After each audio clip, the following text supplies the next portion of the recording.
Понякога не знаеш какво търсиш, но знаеш, че го носиш. В думи, които си шепнал като дете. В усещания, които никога не си могъл да обясниш. В това странно привличане към символи, към хора и образи. Твоята суперсила не е нещо ново. Тя е нещо забравено. Нещо, което си скрил дълбоко, за да оцелееш. Или защото никой не е бил готов да я види. Но ти помниш. Може би не с ума, а с сърцето. И точно това е началото. Има знание, което не идва от уроци. То не се придобива, не се доказва. То е просто там, като пулс, като сън, като нишка, която се движи през живота ти. Не помниш кога си започнал да го усещаш. Може би беше в начина, по който гледаш небето. Или в начина, по който думите ти идват от нищото.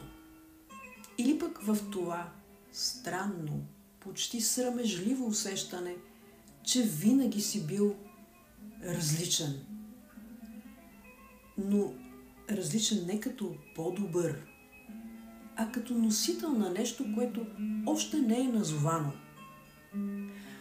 Това, което помниш, живее в инстинктивното ти влечение към дадена тема или символ. Гласът, който излиза от теб. И дори ти звучиш по-дълбоко, отколкото очакваш.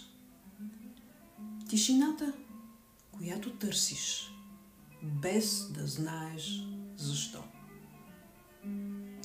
Защо е забравена суперсилата? Питал ли си се?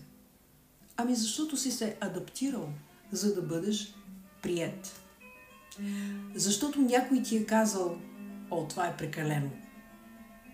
Защото светът не винаги е подготвен за дълбочина, но душата ти винаги е била. Помненето не е връщане назад към миналото.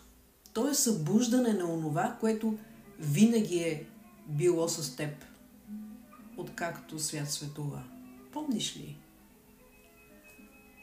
Има ли символ, образ или чувство, към което винаги си бил привлечен? Спомняш ли си момент, в който си се чувствал повече себе си, отколкото в който и да е друг момент? Сподели с дума, образ или сърчице. Защо точно това е началото на суперсилата? Откри суперсилата си и вътрешната си памет.